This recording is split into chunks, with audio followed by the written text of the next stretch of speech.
पाक पतन शरीफ में एक दरवाज़ा जिसको जन्नती दरवाज़ा कहा जाता है खोला जाता है। तो मेरा आपसे ये सवाल है कि क्या दुनिया में भी जन्नती दरवाज़ा हो सकता है? या जन्नती दरवाजा भी हो सकता है। हदीसों में तो जन्नती आदमियों का भी तो पता चला था। इसकी हकीकत ये है कि हज़रत सैयदना ख्वाजा निज़ामुद्दीन औलिया रहमतुल्लाह तआला अलैह के बारे में ये मनकूल है कि इन्होंने बेदारी में महबूब बारी सल्लल्लाहु तआला अलैहि वसल्लम की प्यारी प्यारी ज़ियारत की, और वो भी इस हाल में कि खुलफा राशिदीन के हमराह सरकार सल्लल्लाहु तआला अलैहि वसल्लम उसी दरवाजे से गुजर रहे थे जिसको आजकल बेइज्जती दरवाजा कहते हैं। और आका सल्लल्लाहु तआला अलैहि वसल्लम ने इरशाद फरमाया, जो इस दरवाजे से गुजरा वो अमन में आ गया। इसने वसवसे नहीं पालने चाहिए और असी मनन वाले सोचने वाले नहीं। पाक पतन में बाबा फरीद की कब्र पर एक बेहिश्ती दरवाजा है जिसे 1 साल के बाद खोला जाता है, और उससे गुजरने वाले अकीदा रखते हैं कि उन्होंने जन्नत के दरवाजे को पार कर लिया है। इस दरवाजा की कुफल कुशाई एक मुजाविर करता है, जबकि जन्नत का दरवाजा तो रसूलुल्लाह सल्लल्लाहु अलैहि वसल्लम खोलेंगे। क्या ये तौहीन रिसालत नहीं है? बल्कि इसमें सिर्फ तौहीन रिसालत ही नहीं बल्कि अल्लाह ताला की तौहीन का भी नुमाया पहलू पाया जाता है।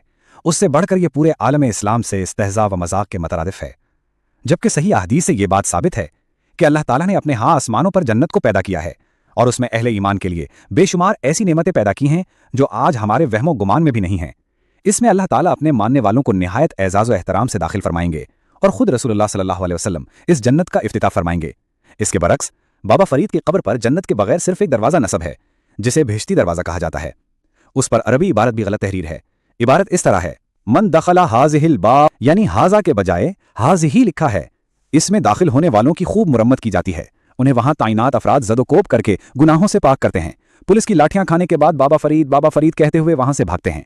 लेकिन अल्लाह ताला की जन्नत में ऐसा सलूक नहीं होगा जैसा कि सूरह ज़ुमर में इरशाद बारी ताला है, और जो लोग अपने रब से डरते थे उनके ग्रोह के ग्रोह जन्नत की तरफ रवाना किए जाएंगे, यहां तक कि जब उसके पास आ जाएंगे और दरवाजे खोल दिए जाएंगे और वहां के निगहबान उनसे कहेंगे, तुम पर सलाम हो, तुम खुशहाल रहो, तुम इसमें हमेशा के लिए दाखिल हो जाओ। और वो यानी जन्नती कहेंगे, अल्लाह का शुक्र है जिसने हमसे अपना वादा पूरा किया और हमें इस जमीन का वारिस बना दिया कि जन्नत में जहां चाहें मकाम करें। बस अमल करने वालों का क्या ही अच्छा बदला है। इसलिए जरूरत इस बात की है कि हिकमत अमली के साथ इन लोगों को राह रास्त पर लाया जाए। ये दरअसल जिहालत के करिश्मे हैं। ये लोग हकीकी जन्नत से नाआशना हैं।